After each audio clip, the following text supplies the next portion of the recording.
कहानी राजस्थान के भरतपुर की है। इस कहानी में मैं ओरिजिनल कैरेक्टर जो है उसका नाम बदल दूंगा, कुछ वजह है उसकी। तो भरतपुर में एक फैक्ट्री थी और उस फैक्ट्री में बहुत सारे मजदूर काम किया करते थे, या अलग अलग जो इंजीनियर और बाकी सब जो थे। तो एक एम्प्लॉय था जिसका नाम विनोद था, उसी फैक्ट्री में काम किया करता था। उसकी एक बीवी, दो बच्चे। भरतपुर से कुछ ही दूरी पर एक गांव में उसका घर। ठीक ठाक परिवार चल रहा था, जिंदगी सही कट रही थी, जितने पैसे मिलते थे उसमें पूरे परिवार का ठीक ठाक से गुजारा भी हो रहा था। लेकिन तब तक, जब तक कि कोरोना ने दस्तक नहीं दी। जब कोरोना आया और उसके बाद शायद 25 फरवरी या मार्च की वो तारीख थी जब पहली बार इस देश में लॉकडाउन लगा।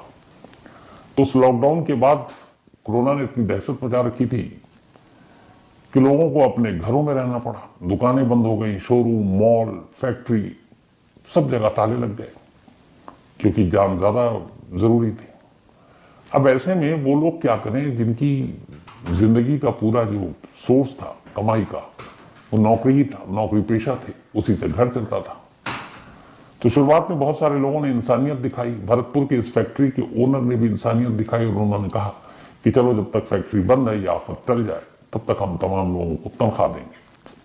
उन्हें भी उस वक्त तक अंदाजा नहीं था कि लॉकडाउन कितना लंबा खींचेगा। उन्हें लगा 2-4 महीने की बात है, इतना तो हम लोग झेल लेंगे, थोड़े बहुत कम करके पैसा दे देंगे। तो फैक्ट्री बंद हो गई। मजदूरों से कहा गया कि सरकार का आदेश है, लॉकडाउन है, आप लोग अपने अपने घर रहो, लेकिन हम कोशिश करेंगे हर एक मुलाजिम को उसका जो भी पैसा है वो दे सकें। उन्होंने 2-4 महीने वादे के हिसाब से दिए भी, लेकिन इधर कोरोना बढ़ता जा रहा है, उम्मीद कुछ है नहीं लॉकडाउन खुलने की। अब मालिक भी इतने पैसे कहां से दे। तो 3-4 महीने के बाद वो पैसे देने का सिलसिला भी बंद हो गया।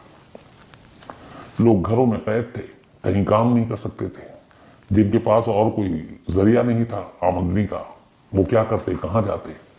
कुछ दिनों तक उधार से चला, किसी से मांग कर, कुछ रिश्तेदारों ने मदद कर दी, किसी और ने। ये लाखों परिवार का हिस्सा है।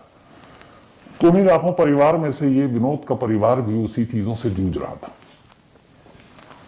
जैसे तैसे करके कोरोना काल काट लिया विनोद के परिवार ने। कोरोना ने धीरे धीरे अपना कहर कम किया। इसके बाद सरकार के आदेश पर अब जिंदगी ढर्रे पर आई। कल कारखाने, दुकानें, मॉल, सिनेमा हॉल सब खुलने शुरू हो गए। तो इसी में भरतपुर की ये फैक्ट्री भी खुल गई। जब फैक्ट्री खुली तो सभी मुलाजिम काम पर लौटे, राहत की सांस ली। विनोद भी काम पर लौटा। अच्छा, इस फैक्ट्री में विनोद की एक बड़ी अलग पहचान थी। वो बहुत ही हंसमुख, मिलनसार, अपने तमाम कुलीग जो भी साथी वहां काम करते थे उन सबसे बहुत प्यार से बात करता, उन लोगों का दिल भी बहलाता अपनी हंसी हंसी वाली बातों से। तो उसका जो रेपो था वो बहुत अच्छा था कि एक बहुत अच्छा इंसान है, और वो दिल का इंसान भी अच्छा था। तो लोग उसकी कदर भी करते, इज्जत भी करते, उसे मिस भी करते। तो जब लॉकडाउन खत्म हुआ तो सब लोग आए, विनोद से मिले, सब बड़े खुश। फिर से जिंदगी वैसे ही पटरी पर लौट आई जैसे 2020 कोरोना से पहले थी। लेकिन इस बार लोगों ने महसूस किया कि विनोद के बर्ताव में कुछ तब्दीली आ गई है।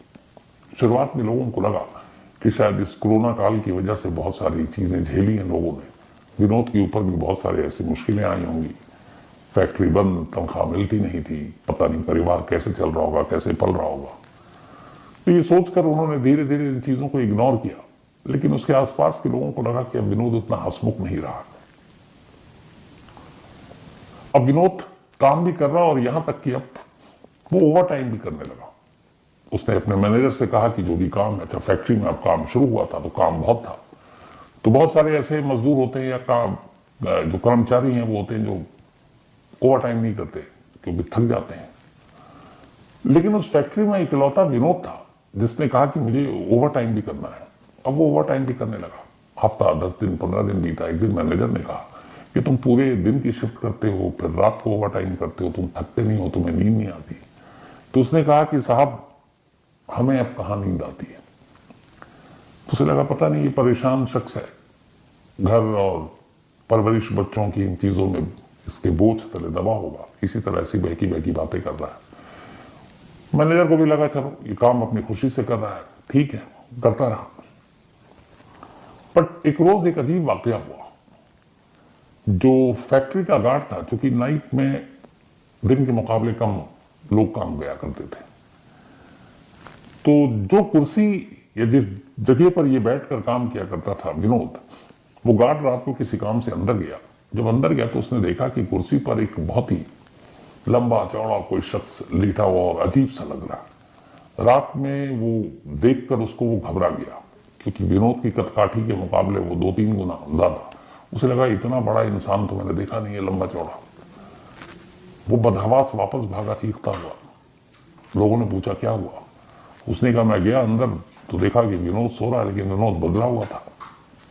तो मैनेजर भी था जो नाइट ड्यूटी पे, वो आया। उसने कहा चलो। जब अंदर गए तो उन्होंने देखा कि विनोद ही वहां लेटा हुआ है। मैनेजर ने गार्ड को डांटा कि तुम इस तरह से अफवाहें फैला रहे हो, झूठी बातें कर रहे हो। अब गार्ड को लगा कि मैंने तो सच में वही देखा था, लेकिन अब सीन बदल चुका है। उसने कुछ कहा नहीं। धीरे धीरे वक्त बीता। पूरे 1 महीने गुजर गया वापसी पर नौकरी करते हुए विनोद को। ठीक 1 महीने के बाद अब सैलरी मिलनी थी और विनोद का ओवरटाइम भी था। लेकिन 7 तारीख को यह सैलरी मिलनी थी, 7th उस मंथ के पहले वीक में। 7 तक विनोद ने काम किया, 6 तक, 6 की नाइट तक, और 7 को विनोद चला गया। अब अगले दिन आया नहीं। तो ये लगा कि वहां के मैनेजर और बाकी लोगों को, उसने लगातार दिन रात काम किया, ओवर टाइम काम किया है, तो शायद थका हुआ नहीं आया। लेकिन उन्हें बड़ी अजीब बात ये लगी कि वो अपनी तनख्वाह लिए हुए बिना ही चला गया, सैलरी ली नहीं और वो चला गया। तो उन्हें लगा कुछ जरूरी काम आ गया होगा गांव से। अगले दिन भी नहीं आया। 8, 9, 10 बीतता गया। विनोद की कोई खबर नहीं। अब उसे ज्वाइन भी करना है, क्योंकि उसके हिस्से का काम उसे करना है। तो मैनेजर से बात ओनर तक पहुंची कि वो बिना बताए हुए गायब है, और ऊपर से ये है कि उसने अपनी सैलरी भी नहीं ली।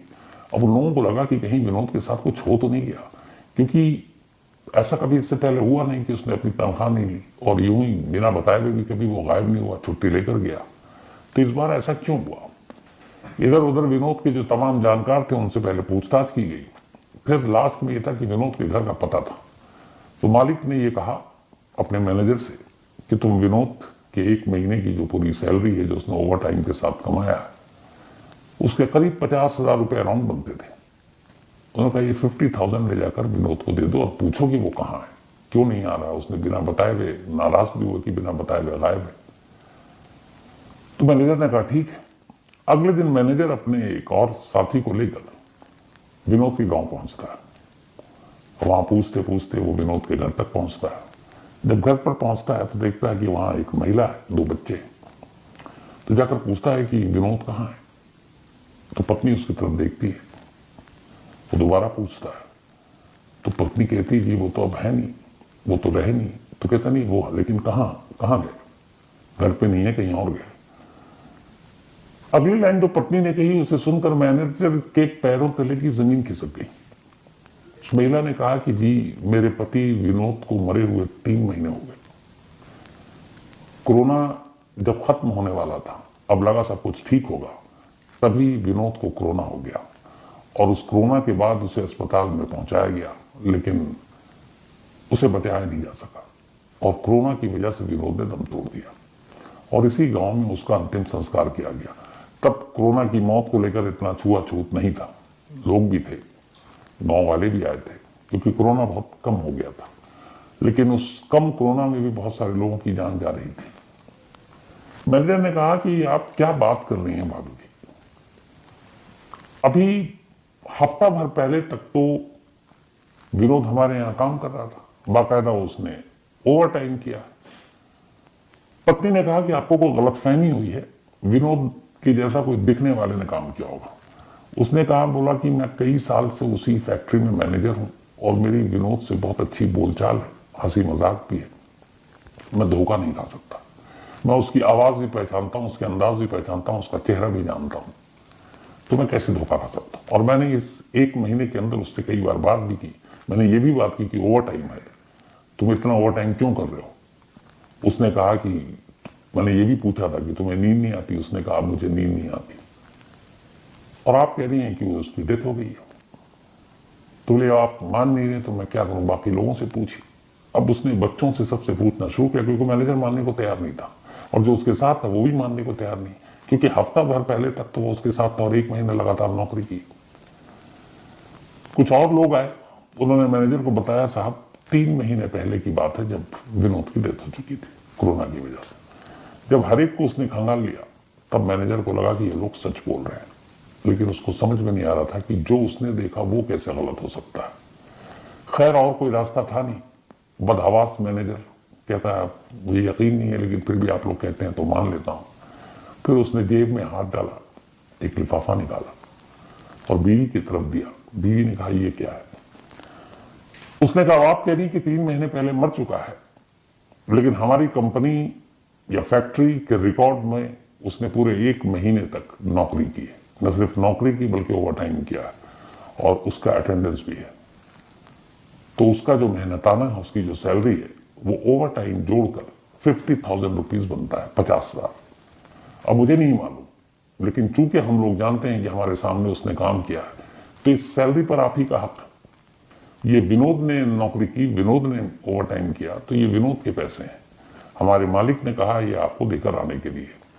तो अब मैं बाकी की बात मालिक को बताऊंगा, लेकिन मैं चूंकि हम सब गवाह है, हमने ही देखा है, तो अब ये जब विनोद नहीं भी है तो हमारे सामने तो विनोद ने काम किया, हम किसी और को पैसे कैसे दे सकते हैं? इसलिए ये पैसे आपके, आप रख लीजिए। जैसी ये बात सुनी, बीवी ने लिफाफा खोला, पैसे देखें, बीवी अब पहली बार रो पड़ी। अब तक मैनेजर ने जब पूछा विनोद कहाँ है, क्या हुआ, उसने बताया सारी कहानी कि 3 महीने पहले डेथ हो गई, लेकिन बीवी की आंखों में तब तक आंसू नहीं थे। लेकिन जैसे ही उसने लिफाफा खोला और देखा कि 50,000 रुपए हैं जो बताया, बीवी रो पड़ी। मैनेजर ने पूछा कि आप क्यों रो रही हैं? उसने कहा मैं समझ गई इस पैसे के पीछे की कहानी क्या है। उसने कहा जब मेरे पति विनोद की डेथ हुई उसके बाद सारे रिश्तेदार एक एक कर चले गए। अब हम लोगों ने सोचना शुरू किया, 2 बच्चे थे, मुझे कोई काम आता नहीं है, तो बच्चों की पढ़ाई लिखाई और घर का चूल्हा कैसे जलेगा? कोई मदद करने को आएगा भी नहीं, और बाकी लोग ऐसे थे कि उन्होंने मदद भी नहीं की। तो मैं बड़ी परेशान थी और दोनों बच्चों को लेकर कि वो ऐसे इस उम्र में चले गए कि अब घर का क्या होगा। तो मैं एक दिन अपने बच्चों से रोते हुए ये बात कह रही थी कि अगर कोई हमारी मदद कर देता और हमें 40-50,000 रुपए दे देता तो हम इसी घर के बाहर एक छोटी सी दुकान खोल लेते और उस दुकान से हमारा घर चल जाता। बीवी ने कहा कि शायद विनोद ने ये बात सुन ली, और विनोद का मतलब उसकी आत्मा ने, और उसने कहा कि देखिए ठीक 40-50 बोला था मैंने और आपने 50,000 ला कर दिया। मैनेजर ने कहा कि अगर वो ओवर टाइम ना करता तो शायद 35 से 40 के बीच में उसकी सैलरी बनती, और ओवर टाइम करने की वजह से अराउंड 50,000 मिला। अब मैनेजर को ये बात समझ आई, वापस गया, उसने मालिक को सारी कहानी बताई। फैक्ट्री में कोई मानने को तैयार ही नहीं था कि विनोद पिछले 30 दिन से यहाँ काम नहीं कर रहा था, लेकिन जब उसकी पत्नी की कहानी सुनी तब लोगों को यकीन हुआ और हर एक ने माना कि वो विनोद की आत्मा थी जो पिछले 30 दिनों से यहाँ काम कर रही थी, सिर्फ इसलिए कि वो उतने पैसे कमा सके जो अपनी बीवी को दे सके और बीवी उससे एक दुकान खोल सके जिससे वो और उसके बच्चे पल सकें। तो एक पति जो मर गया फिर भी अपने परिवार के लिए इतना सोचा, किया, और फिर जो ख्वाहिश थी बीवी को उसको पूरा किया।